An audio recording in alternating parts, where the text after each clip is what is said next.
dan salam sejahtera kepada anda semua. Jadi untuk hari ini kita recap semula apa yang telah anda pelajari untuk topik pemfaktoran dan pecahan algebra tingkatan 2.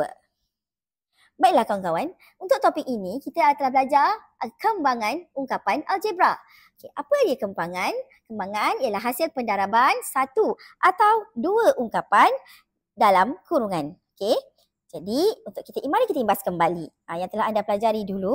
Kalau tanda positif kita darab dengan tanda positif, hasil jawapan kita juga adalah positif. Seterusnya positif darab dengan negatif, hasilnya ialah betul, negatif.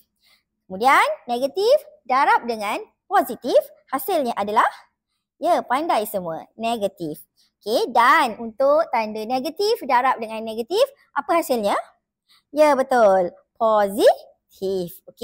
Jadi bila kita nak membuat pengembangan, setiap sebutan dalam tanda kurungan mesti didarabkan dengan sebutan di luar kurungan. So itu cara bagaimana untuk kita kembangkan ungkapan algebra. Seperti contoh, kembangkan ungkapan yang berikut. Untuk soalan A, 3 dalam kurungan X tambah 2. So, yang berada di luar kurungan kena darab dengan semua orang yang berada di dalam kurungan. Untuk lebih jelas dan lebih awak nampak, awak boleh buat tanda arrow dekat situ. So, 3 darab X ialah 3X. 3 darab positif 2 ialah 6. Positif 6. Selesai. Seterusnya, untuk soalan B, apa yang berada di luar kurungan? Luar kurungan kita adalah 4. Jadi, kita kena darab dengan semua sebutan dalam kurungan. So, dia jadi 4 kali 8X, 4 darab negatif 3. So, 4 darab 8X ialah 32X. 4 darab negatif 3 ialah negatif 12. Selesai. C pula. Kelas kita, apa nombor yang berada di luar kurungan? 2. Jadi 2 kita darabkan dengan A. 2A. 2 darabkan dengan positif 5. So jadi positif 10. Dan untuk D pula, apa nombor yang berada di luar kurungan? Nombornya adalah P. Jadi P kita darabkan dengan 6P, darab lagi dengan negatif 8. Kita ambil semua nilai tanda ni ya. So dia jadi P darab 6P, 6P kuasa 2. Kemudian P darab dengan negatif 8, negatif 8P. Selesai.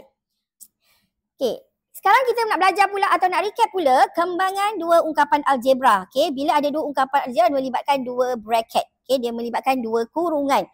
Jadi kita untuk mengembangkan dua ungkapan algebra ni, setiap sebutan dalam kurungan pertama perlu didarabkan dengan setiap sebutan dalam kurungan kedua. Setiap sebutan dalam kurungan pertama didarabkan dengan setiap sebutan dalam kurungan kedua. Sebagai contoh, A tambah B darab A tambah B.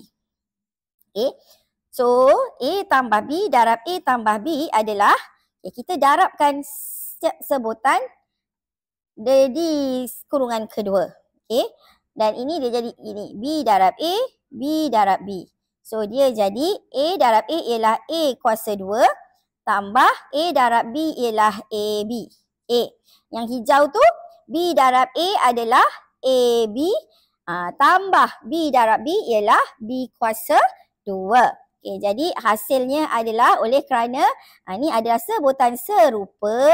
Jadi kita boleh tambah. So, dia jadi A kuasa 2 tambah 2AB tambah B kuasa 2. Boleh? Sama juga dengan bracket seterusnya. A tolak B darab A tolak B. Kita darab dulu A darab A darab negatif B. B darab A, negatif B darab negatif B. So kita tulis balik yang biru tu. Yang ni A darab A apa? A kuasa 2. A kuasa 2. A darab negatif B, negatif AB. Seterusnya, untuk sebutan kedua dalam kurungan pertama, negatif B darab A, negatif AB. Negatif B darab negatif B ialah negatif B, positif B kuasa 2. Okey, jadi kita tahu yang ni adalah sebutan serupa. Okay, tolak AB, tolak AB ialah negatif 2AB. So, A kuasa 2 tolak 2AB tambah B kuasa 2. Okey. A tolak B, A tambah B. A tolak B darab A tambah B. Okey, jadi kita buat kembangan yang sama. A darab B. So, A darab A ialah A kuasa 2 tambah AB. Kemudian, negatif B darab A, negatif B darab B. So, negatif B darab A ialah negatif AB. Negatif B darab positif B adalah negatif B kuasa 2. Jadi, ini merupakan sebutan serupa. AB tolak AB jadi kosong.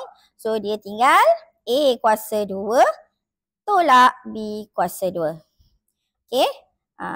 So, kawan-kawan, A tambah B, dalam kurungan A tambah B, dia tak sama dengan A kuasa 2 tambah B kuasa 2. Tak sama je. Tak sama. Okey, saya buat warna merah lah supaya nampak. So, A kuasa 2 tambah B kuasa 2. Tak sama ni, tak sama. Okey.